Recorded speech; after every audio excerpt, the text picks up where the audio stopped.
Party మరి president గారు నెమ్మ అప్పారావు గారు, అలాగే నా పేరు మొలకలపల్లి పెంటయ్య, ప్రధాన కార్యదర్శి, అలాగే ఎస్ఎస్ఎల్ ప్రెసిడెంట్ వంగలపూడి అప్పలరాజు గారు, మరి 75 వాడు మరి తెలుగుదేశం కమిటీ పరంగా ఈరోజు మరి ప్రెస్ మీట్లో మేము తెలియజేసింది ఏమిటంటే, అంబుజా సిమెంట్ అని గంగవరం ఆదాయ కంపెనీ వాడు అంబుజా సిమెంట్ పెట్టాలని ఎంతో ప్రకటనల ద్వారా ఎంతో జనాలు భయాందోళనకు గురి చేశారు.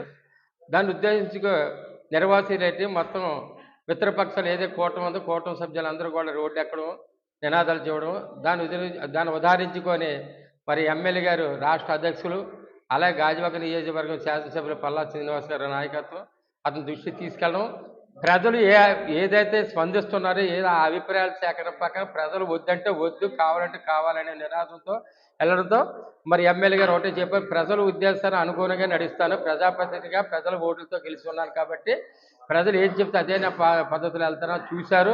ఒకసారి మీరు వచ్చి పర్యటించి దాన్ని చూసి దాని మీద మీరు ఆన్సర్ ఇవ్వండి అని చెప్పడంతో మరి ఎమ్మెల్యే గారు రావడము, 10 గంటల ఏరియా అంతా పర్యటించడం, అంబుజా సిమెంట్ ఎక్కడుందని డిస్టెన్స్ చూడడం, 100 మీటర్ల డిస్టెన్స్లో మరి చూసిన తర్వాత ఎమ్మెల్యే గారు ఒకటారే బాధపడ్డారు. ఎందుకంటే 100 మీటర్ డిస్టెన్స్లో ఈ 10 గంటలకి దగ్గరలో ఉంది కాబట్టి రేపు పొద్దున్న అంబుజా సిమెంట్ పెడితే ప్రజల ప్రాణాలకే ముప్పు కాబట్టి దానివల్ల ప్రజలకి ఇబ్బంది కలిగే కార్యక్రమం ఏది మేము చెయ్యము, దాన్ని దృష్టిలో పెట్టుకొని ముఖ్యమంత్రి నారా చంద్రబాబు నాయుడు దృష్టికి తీసుకెళ్ళడము, ఇది 100 మీటర్ల డిస్టెన్స్లో ఉంది కాబట్టి ఈ అంబుజా సిమెంట్ వల్ల 24 గ్రామాలు ఉన్నాయని చాలా ముప్పు అంటుతారు భవిష్యత్తులో, మరి చాలామంది అనారోగ్యాలు గురయ్యే పరిస్థితి ఉంది కాబట్టి ఇది వద్దని మరి చెప్పడంతో మరి ముఖ్యమంత్రి గారు నారా చంద్రబాబు గారు మరి స్పందించి, అలాగే జనసేన నాయకులు పవన్ కళ్యాణ్ గారు స్పందించి ఈ కర్మాగారం రాకూడదని చెప్పడం జరిగింది.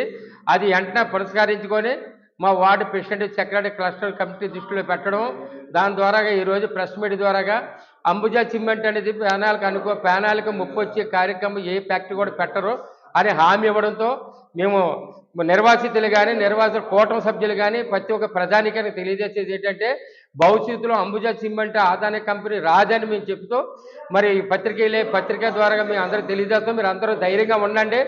ఏదైనా ఏంటంటే ప్రజలకి ముప్పు అయ్యే కార్యక్రమం ఏది కూటమి ప్రభుత్వం నిర్ణయం తీసుకోదు, అది దృష్టిలో పెట్టాం కాబట్టి దాన్ని ఎటువంటి భయాందోళనకి కొంతమంది ప్రతిపక్షాలు ఉన్నాయి, రెచ్చగొట్టే కార్యక్రమం చేస్తున్నారు, అది దృష్టిలో పెట్టుకోవద్దు.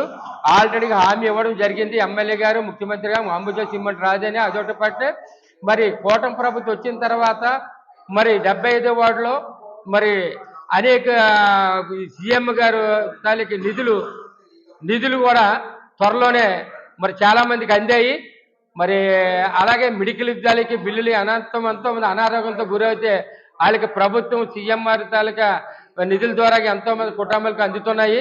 ఇంకా భవిష్యత్తులో ఇంకా ఏమైనా కార్యక్రమాలు ఉంటే ప్రజలకు అనుకూలంగా కావాల్సి కూటమి ప్రభుత్వం వచ్చిన కానీ మంచి స్పందన వచ్చింది. ప్రశాంతంగా రోడ్డు మీద నడిచే అవకాశం స్వతంత్రం వచ్చింది కూటమి వచ్చిన తర్వాతే. గత ప్రభుత్వం ఉన్నప్పుడు భయాందోళనతో గురయ్యాము. ఈరోజు కూటమి ప్రభుత్వం వచ్చిన తర్వాత అంత ప్రశాంతంగా జీవించే అవకాశం మాకు కల్పించారు. భవిష్యత్తులో మరి ఈ ఆంధ్రప్రదేశ్ అభివృద్ధిలోకి వెళ్ళండి, గాజువాక ప్రాంతం ఇంకా అభివృద్ధిలోకి వెళ్ళండి, విశాఖపట్నం అంతా విశాఖపట్నం తాలూకా ఐటీ రంగం కానీ మరి అనేకమైన డెవలప్మెంట్ కార్యక్రమాలు కూడా, హాస్పిటల్ ఏంటి, స్కూల్స్ ఏంటి, అన్ని ఫ్యాక్టరీలు కూడా, కొత్త ఫ్యాక్టరీలు కూడా, బ్యాంకులు కూడా అన్ని విశాఖపట్నం అభివృద్ధి కార్యక్రమం, రైల్వే జోన్ కానీ అన్ని అభివృద్ధి కార్యక్రమాలు కూడా జరిగే పరిస్థితి ఉంది కాబట్టి మరి తెలుగుదేశం కూటమి సభ్యులందరికీ కూడా తెలియజేసి, ప్రజలకి ఎవరైనా సరే ప్రతిపక్షంలో ఉన్నోళ్ళు మా మీద కావాలని బురద జల్లుతున్నారు. మంచి పనులు చేసి ఓర్వలేక తెలుగుదేశం కూటమి మీద ఏదో రుద్దాలని ప్లాన్ చేస్తారు, అది జరగని పని. ఎందుకంటే ఈరోజు మనిషి మరి డ్రైవింగ్ చేసి ప్రశాంతంగా వెళ్ళి ఎక్కడి నుంచి వెళ్తున్నారో ఇంటి దగ్గర నుంచి వెళ్ళి ప్రశాంతంగా వెళ్ళి వచ్చే పరిస్థితి ఉంది. కాబట్టి అలాంటి ఈరోజు తెలుగుదేశం కూటమి ద్వారాగా